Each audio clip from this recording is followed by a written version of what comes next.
أعوذ بالله من الشيطان الرجيم بسم الله الرحمن الرحيم ولتكن منكم أمة يدعون إلى الخير ويأمرون بالمعروف وينهون عن المنكر وأولئك هم المفلحون ولا تكونوا كالذين تفرقوا واختلفوا من بعد ما جاءهم البينات وأولئك لهم عذاب عظيم يوم تبيض وجوه وتسود وجوه فأما الذين اسودت وجوههم أكفرتم بعد إيمانكم فذوقوا العذاب بما كنتم تكفرون وأما الذين ابيضت وجوههم ففي رحمة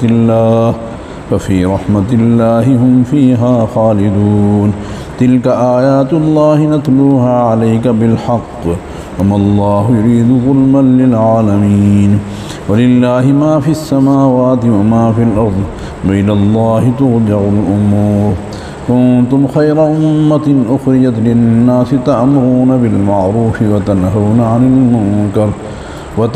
عن المنكر وتؤمنون بالله ولو آمن أهل الكتاب لكان خيرا لهم منهم المؤمنون وأكثرهم الفاسقون لن يضروكم إلا أذى من يقاتلوكم يولوكم الأدبار ثم لا ينصرون ضربت عليهم الذلة أينما ثقفوا إلا بحبل من الله وحبل من الناس وباءوا بغضب من الله وضربت عليهم المسكنة ذلك بأنهم كانوا يكفرون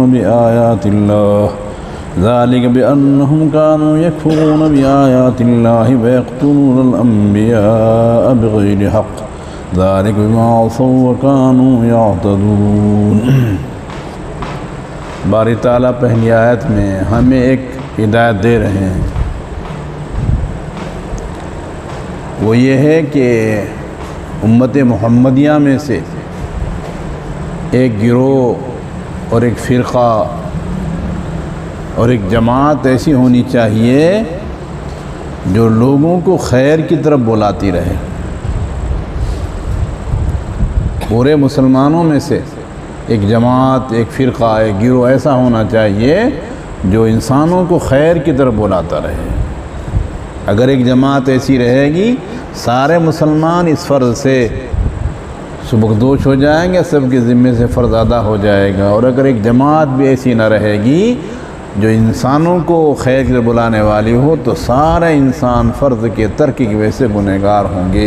اللہ اپنے فضل سے پوری امت میں سے ایک جماعت کو ہمیشہ اس کام کو کرنے والا بنائے رکھے باری تعالیٰ، اور ہم سب کو اس میں تعاون کی توفیق عطا فرمائے۔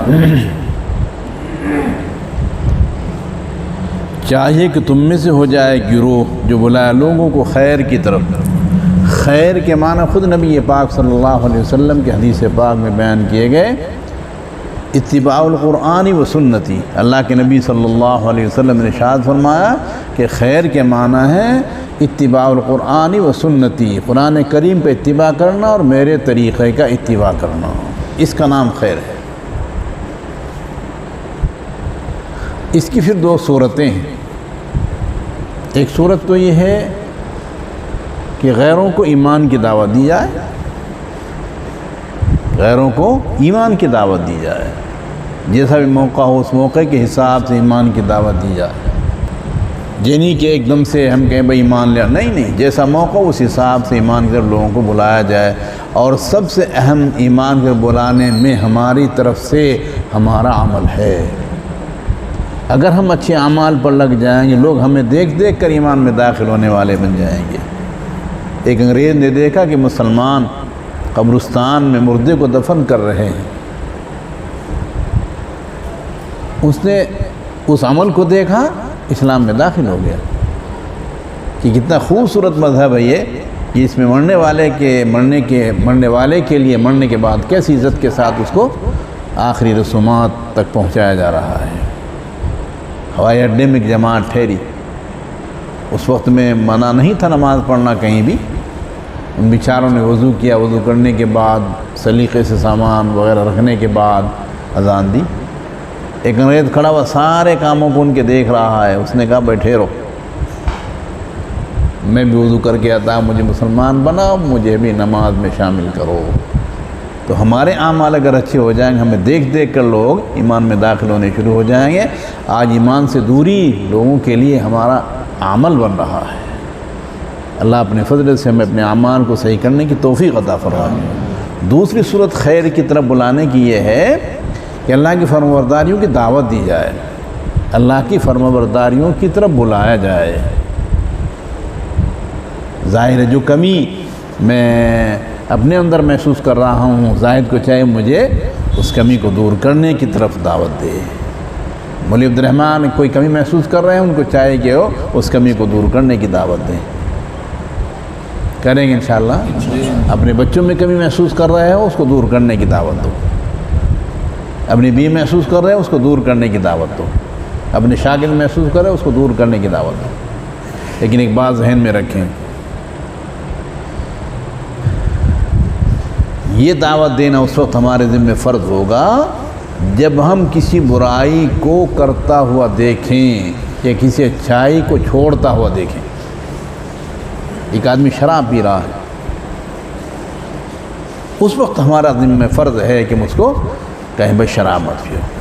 شراب نہیں پیتا، ہمیں معلوم ہے کہ شراب پیتا ہے لیکن اس وقت نہیں پی رہا، تو ہمارے لیے اس کو کہنا کا حق نہیں ہے. جب برائی کرتا ہوا دیکھیں تب ہمارے ذمہ فرض ہے کہ ہم اس کو برائی سے روکیں. برائی نہیں کر رہا ہے تو ہماری ذمہ داری نہیں ہے، کچھ نہیں کہنا اس کو، حقیقت ہے. ہاں دوسری صورت اس کی ہے کہنے کی، کبھی یہ سوچو ہم تو بری ہو گئے بالکل. پھر حکومت کی طور پر ایک فرقہ اور ایک طبقہ ایسا ہوتا ہے جو تحقیق و تفتیش پر مامور ہوتا ہے. اس کا فرض یہ ہوتا ہے کہ وہ معلوم ہو جائے اس کو کہ فلاں آدمی شراب پیتا ہے، فلاں آدمی زنا کرتا ہے، فلاں آدمی چوریاں کر رہا ہے، اس کی تحقیق کرے، اس کو بلائے اور اس کے حالات کا جائزہ لے، اور جو خفیہ محکمہ ہوتا ہے حکومت میں اس کے ذریعے سے معلومات کرے کہ چوری کرتا ہے کہ نہیں کرتا. وہ اس کا کام ہے. ہمارا کام عوام کا کیا ہے؟ جب کسی کو برائی کرتا ہوا دیکھیں فوراً اس پر ٹوک کریں، بھائی ایسا نہ کرو، خدا کو ایسا نہ کرو. مگر ٹوک کرنا بھی بھائی عمدہ طریقے پر ہوتا ہے. وَقُولَا لَهُ قَوْلًا لَيِّنًا لَعَلَّهُ يَتَذَكَّرُ أَوْ يَخْشَىٰ نا قرآن میں. موسیٰ علیہ نبینا علیہ السلام اور ہارون دونوں نبی اللہ کے، اللہ نے ان سے فرمایا جب فرعون سے بات کیا کرو تو نرمی سے بات کیا کرو. فرعون بڑے ظالم سے بات کرنے کو اللہ فرما رہے کہ نرمی سے بات کرو. اور کس کو کہہ رہے ہیں؟ انبیاء کو کہہ رہے ہیں. تو ہمیں بھی بھائی کسی پر کوئی خیر کی بات کہنی ہے تو بڑی نرمی سے کہیں، بڑی محبت سے کہیں کہ اس کے دل میں چپک جائے ہماری بات. اللہ سے مانگے. کریں گے انشاءاللہ. ہاں اللہ توفیق عطا فرمائے. اور چاہیے کہ وہ تم میں سے ایک گروہ جو بلائے خیر کی یامرون بالمعروف، بھلائی کا حکم کریں، وینہون عن المنکر، برائی سے روکیں. کریں گے انشاءاللہ. اللہ امن کی توفیق عطا فرمائے. معروف تو الحمدللہ بہت ہے، معروف کا حکم کرنا تو بہت پایا جاتا ہے، مگر منکر پر نکیر کسی دل گردے والے ہی کا کام ہوتا ہے. منکر پر نکیر اس دل گردے والے ہی کا کام ہوتا ہے. بھلائی کا حکم تو بھائی نماز پڑھو، چلو نماز پڑھو، سب کہہ دیں گے ارے روزہ رکھ لو بھائی، روزہ کیوں چھوڑ رہے ہو.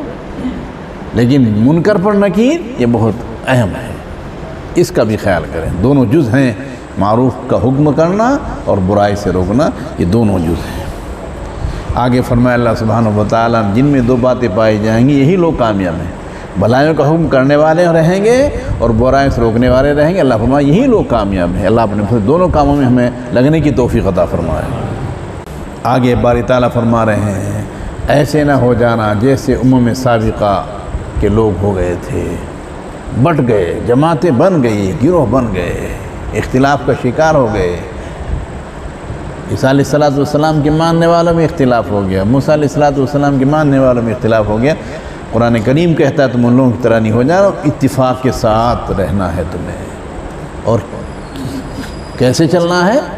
صحابہ کرام سے آپ نے فرمایا تھا کہ ترکت فیکم امرین، دو چیز تمہارے درمیان چھوڑ کر جا رہا ہوں، جب تک دونوں مضبوطی کے ساتھ پکڑے رہو گے کبھی گمراہ نہیں ہوگے. ایک کتاب اللہ، دوسرے میرا طریقہ.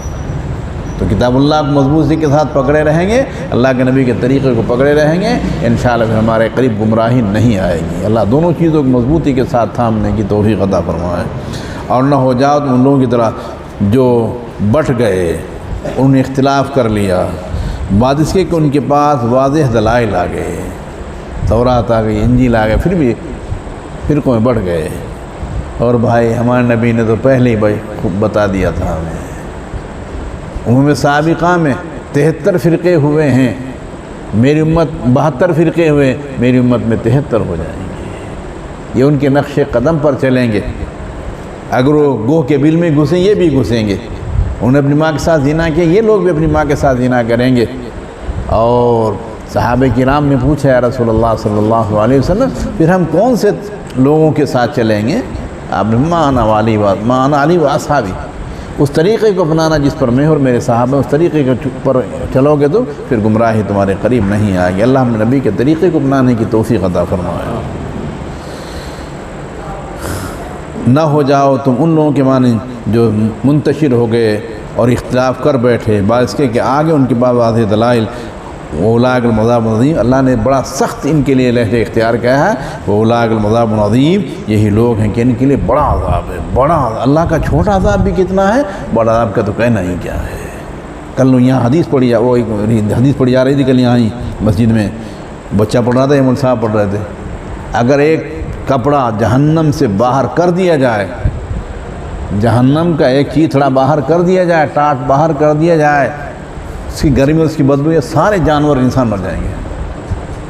ایک کپڑا باہر کر دیا جائے جہنم، اتنا سخت عذاب۔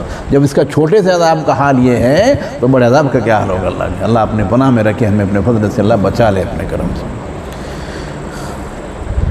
میدان حشر میں کچھ چہرے سفید ہو جائیں گے، کچھ چہرے سیاہ ہو جائیں گے۔ جن کے چہرے سیاہ ہوں گے وہ جہنم میں جائیں گے، جن کے چہرے سفید رہیں گے وہ جنت میں جائیں گے، اللہ کی رحمت میں ہوں گے۔ اللہ ہم سب کے چہروں کو اور پوری امت مسلمہ کے چہروں کو اللہ سفید بنائے رکھے۔ جس روز کے سفید ہو جائیں گے بہت سے چہرے اور سیاہ ہو جائیں گے بہت سے چہرے، بس وہ لوگ جن کے چہرے سیاہ ہو جائیں گے، اللہ ان کو کہا جائے گا کہ تمہارے چہرے سیاہ ہو گئے، تم ایمان لانے کے بعد کافر بنے، ایمان لانے کے بعد تم کافر بنے۔ یہاں ایک سوال کیا مفسرین نے کہ ایمان کہاں لائے، وہ لوگ تو پہلے سے مومن ہی نہیں ہیں، پھر کیسے کہا گیا ان کو ایمان لانے کے بعد تم کافر بنے؟ جو کافر تو پہلے سے کافر ہیں۔ سمجھ میں آیا سوال یہ؟ یعنی جو کافر ہیں پہلے سے ہم دیکھ رہے ہیں، ہمارے گاؤں میں بہت سے چمار ہیں، چوڑے ہیں، بھنگی ہیں، فلاں ہیں، وہ سب پہلے سے کافر ہیں۔ اور قرآن کریم کہہ رہا ہے کہ ان کو کہا جائے گا کہ چہرے سیاہ ہو جائیں گے کہ تم ایمان لانے کے بعد کافر کیسے بن گئے؟ تو ایمان تو ان کے پاس آئے نہیں۔ اس کا جواب یہ دیا ہے کہ عالم ازل والا ایمان مراد ہے۔ عالم ازل میں سب لوگ ایمان لے آئے تھے، اس کی طرف اشارہ کر رہے ہیں باری تعالیٰ کہ ایمان لانے کے بعد تم لوگ کافر بنے ہو۔ دوسرا قول بات نے یہ بیان کیا کہ منافقین مراد ہیں، منافقین دل میں کفر رکھتے ہیں اور ظاہر میں ایمان رکھتے ہیں، ان کو کہا جا رہا ہے کہ تم ایمان لانے کے بعد کافر بن گئے، دلوں میں تم نے کفر چھپائے رکھا ہے۔ کیا تم نے انکار کیا تمہارے ایمان لانے کے بعد؟ اللہ کہہ رہے ہیں فذوقوا العذاب بما کنتم تکفرون، چکھو عذاب کو ان چیزوں کی وجہ سے جو تم کفر کرتے تھے۔ اللہ کفر کی وجہ سے عذاب چکھائیں گے۔ اللہ ہمیں اپنی امان میں رکھے، حفاظت میں۔ پتہ بھائی کسی کا کچھ نہیں ہے، کس وقت میں کس کے لیے کیا ہو اور کیسے وہ ایمان کے ساتھ دنیا سے جا رہا ہے، یا نعوذ باللہ من غضبہ وہ دوسرے حال میں دنیا سے جا رہا ہے۔ اس لیے خوب ہر وقت میں یہ کہا کرتا ہوں، ظاہری اعتبار سے اللہ نے جو لکھا ہوگا تو وہی، لیکن بہرحال دعائیں مانگتے رہیں ہم سب، ہر ایک کے لیے اللہ ہم سب کے لیے ایمان کامل پر خاتمے کا فیصلہ فرمائے۔ اللہ اپنے فضل سے بری موت سے ہماری حفاظت فرمائے۔ اور بہرحال وہ لوگ جن کے چہرے سفید ہو جائیں پس وہ اللہ کی رحمت میں ہیں، ہم فیہا، اس میں ہمیشہ میں، جو جنت میں چلے گا وہ ہمیشہ ہمیشہ رہے گا۔ یہاں فرمایا جن کے چہرے سفید ہوں گے وہ اللہ کی رحمت میں ہوں گے، مراد جنت ہے۔ جنت کو رحمت سے تعبیر کرنے کی حکمت کیا ہے؟ باری تعالیٰ نے یہاں آیت کریمہ میں جنت سے کو تعبیر کیا ہے رحمت سے، اللہ کی رحمت میں ہوں گے نہیں جنت میں ہوں گے۔ بات یہ ہے کہ جنت میں جانا اللہ کی رحمت کے بغیر ہوگا ہی نہیں، جنت میں جانا اللہ کی رحمت کے بغیر ہوگا ہی نہیں، سب لوگ اللہ کی رحمت سے ہی جنت میں جائیں گے۔ اس اللہ نے فرمایا کہ جو لوگ جن کے چہرے سفید ہوں گے وہ اللہ کی رحمت میں ہوں گے، اللہ کی رحمت ہی سے جنت میں جائیں گے۔ وہ لوگ جن کے چہرے سفید ہو جائے ہوئے بس وہ اللہ کی رحمت اس میں ہمیشہ ہمیشہ رہیں گے۔ اللہ فرما رہے ہیں، اپنا احسان جتا رہے ہیں کہ میری نشانی ان کو غور و فکر کے ساتھ سنا، یہ اللہ کی نشانیاں ہیں، ہم ان کو تلاوت کر رہے ہیں آپ کے سامنے حق کے ساتھ، اور نہیں ارادہ رکھتے اللہ ظلم کا عالمین پر۔ اللہ باری تعالیٰ جو ہیں عالم پر ظلم کا ارادہ نہیں رکھتے ہیں۔ اللہ ہی کے لیے وہ چیزیں جو آسمانوں میں ہیں اور وہ چیزیں زمینوں میں ہیں، اور اللہ کی طرف تم لوٹائے جاؤ گے۔ کنتم خیر امۃ اخرجت للناس، اللہ نے فرمایا ہمارے لیے خوشخبری والی آیت آ رہی ہے، تم بہترین امت ہو۔ اللہ نے ہمیں بہتر امت کہا، یعنی سب سے اچھی امت ہو تم۔ امت موسیٰ گزری، امت عیسیٰ گزری، امت نوح گزری، امت آدم گزری، سارے نبی کی امتیں گزری، مگر ہمارے لیے قرآن کریم کیا کہہ رہا؟ تم بہترین امت ہو۔ اللہ ہمیں اس بہتر امت کی قدر کی توفیق عطا فرمائے، مگر شرط لگا دی باری تعالیٰ نے، بہتر کب رہو گے تم؟ جب تم لوگوں کو بھلائی کا ارادہ رکھو گے، لوگوں کے ساتھ بھلائی کا ارادہ رکھو گے تو تم بہترین امت رہو گے، لوگوں کے ساتھ بھلائی کا ارادہ نہیں تو تمہارا بہتر ہونا ختم ہو جائے گا۔ تم بہترین امت تھے، کنتم ہے، یہ عربی لوگ جانتے ہیں، اس کا مطلب ہے تم تھے بہترین امت۔ اس لیے بعض لوگوں نے کہا کہ یہ مراد یہ ہے تم لوح محفوظ میں بہترین امت تھے، لوح محفوظ میں تم بہترین امت تھے۔ بعض لوگوں نے کہا کہ کنتم انتم کے معنی میں ہے، تم بہترین امت ہو، اخرجت للناس، لوگوں کی بھلائی کے لیے پیدا کیے گئے ہو، یامرون بالمعروف، بھلائیوں کا حکم کرتے ہو اور برائیوں سے روکتے ہو۔ کریں گے انشاءاللہ؟ ہاں۔ وَتُؤْمِنُونَ بِاللَّهِ، اللہ پر ایمان رکھتے، اللہ پر ایمان، ہمارے اللہ پر ایمان کو مضبوط فرما دے باری تعالیٰ۔ تم بہترین امت ہو، لوگوں کے لیے پیدا کیے گئے ہو، بھلائی کا حکم کرتے ہو، برائیوں سے روکتے ہو اور اللہ پر ایمان رکھتے ہو۔ آگے باری تعالیٰ بڑے لجاجت سے اور بڑے خوشامدی انداز پر فرما رہے ہیں، کاش اہل کتاب ایمان لے آتے، یہودی ایمان لے آتے، نصرانی ایمان لے آتے، ان کے لیے بہتر ہو جاتا۔ اگر وہ ایمان لے آتے تو ان کے لیے بہتر ہو جاتا، اللہ فرما رہے ہیں۔ اور اگر اہل کتاب ایمان لے آتے البتہ بہتر ہو جاتا ان کے لیے۔ آگے پھر باری تعالیٰ کہہ رہے ہیں ان میں بھی کچھ لوگ تو ایمان لے آئے ہیں، کچھ لوگ ابھی ایمان نہیں لائے ہیں، ان میں سے کچھ لوگ ایمان لے آئے ہیں اور ان کے اکثر کافر ہیں، فاسق ہیں۔ بنو قریظہ کہ 400 آدمی نبی صلی اللہ علیہ وسلم کے دور نبوت میں قتل کیے گئے، 400 آدمی قتل کیے گئے، یہودی تھے۔ لن یزوروا، حضرت عبداللہ ابن سلام رضی اللہ عنہ ایمان لے آئے تھے، یہودی ان کے پیچھے پڑ گئے، جبکہ وہ یہودی تھے پہلے، وہ ایمان لے آئے تو یہودی ان کے پیچھے پڑ گئے، ان کو تکلیف پہنچانے کی کوششیں کرنے لگے۔ اللہ نے کہا کہ نہیں، کچھ نہیں کر سکیں گے، تمہارا کوئی بال بیکا نہیں کر سکیں، تھوڑا بہت نقصان پہنچا ورنہ آپ کا بال بیکا نہیں کر سکیں، آپ بے فکر رہو، نہیں نقصان پہنچائیں گے تم کو مگر تھوڑا سا، اور اگر قتال کریں وہ تم سے یولوک ملبار، تم سے وہ پیٹ پھرا لیں گے، اگر وہ لڑنا ان کا نمبر آ جائے تو بھاگ جائیں گے تمہارے سامنے، وہ لڑنے کے لیے تیار نہیں ہو سکیں گے، ثم لا ینصرون، پھر وہ مدد نہیں کیے جائیں گے۔ اللہ فرما رہے ہیں دیکھو ایک بات سنو، جو موجودہ حالات چل رہے ہیں، اسرائیل بہت ہی آگے بڑھ رہا ہے، اس کی 2 وجہ قرآن کریم نے بتا دیا ہمیں، اس کو سمجھے ذرا سا۔ 2 وجہ اس کی، یا تو یہ بنی اسرائیل جس کو آج اسرائیل کہہ رہے ہیں، یا تو یہ اللہ کی رسی کو تھام لے مضبوطی کے ساتھ، مطلب یہ ہے کسی اسلامی حکومت کی سرپرستی میں آ جائیں، یہ ایمان لے آئیں، یا پھر کسی دوسری حکومت کی سرپرستی میں آ جائیں تو یہ بچ سکیں، ورنہ ان کے لیے ذلت ہے، کبھی ان کو عزت ملے گی نہیں، اللہ کا فیصلہ ہے۔ تو اگر آپ یہ سوچیں آج نہیں یہ اوپر بڑھ رہے ہیں تو اس کی 2 وجہ میں سے کوئی ایک وجہ ضرور ہوگی، یا تو کوئی مسلمان حکومت ان کا ساتھ دے رہی ہے، یا پھر یہ دوسری کوئی حکومت ان کا ساتھ دے رہی ہے۔ بغیر کسی حکومت کے سہارے وہ منٹ اور سیکنڈ میں ختم ہو جائیں گے۔ جیسے پنگا ہے نا، اس کو یہ کیوں رکا ہوا پر، اس لیے کہ اس کا جوڑ اس سے ہے، ترک سے ہے، ترک ہٹے فوراً یہ گر جائے گا۔ ایسی ان کی سرپرستی تو کوئی مسلمان حکومت کر رہی ہے، اور یہ پھر کوئی دوسری حکومت انگریز کی حکومت کر رہی ہے، اس لیے وہ آج جو ہے ہمیں ابھرتے ہوئے نظر آ رہا ہے۔ ان کی سرپرستی ختم ہو جائے، منٹ سیکنڈ نہیں لگے گا ان کو گرنے میں، اللہ کا فیصلہ میں نہیں کہہ رہا ہوں، قرآن کریم کہہ رہا ہے۔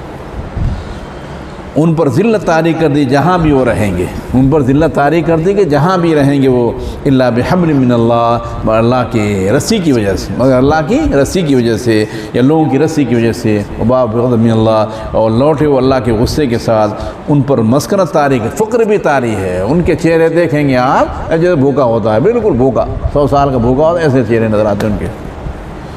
ان پر ذلت طاری، ان پر مسکنت طاری کر دی گئی اس وجہ سے، کیوں یہ حال ان کا ہے؟ اس وجہ سے کہ انکار کرتے ہیں اللہ کی آیات کا اور انبیاء کو قتل کرتے ہیں بغیر حق کے۔ صبح کے نشست میں 70 انبیاء کو شہید کیا انہوں نے، 70 ایک بار، ایک دن میں 70 انبیاء کو شہید کیا۔ اس زمانے میں جیسے رائے پور ہے، اس کا نبی الگ، عالمپور کا نبی الگ، قوم کا نبی الگ، فلاں کا نبی الگ، ایک ایک علاقے میں 70 نبی ہوتے تھے، 70 کو قتل کر دیں ایک وقت میں، اور انبیاء کو قتل کرتے ہیں بغیر حق کے، یہ اس وجہ سے کہ نافرمانی کی انہوں نے اور وہ حد سے تجاوز کرتے تھے۔ اللہ اپنے فضل سے اپنے ایمان میں رکھے اور ہم سب کی ایمان کی باری طرح حفاظت فرمائے۔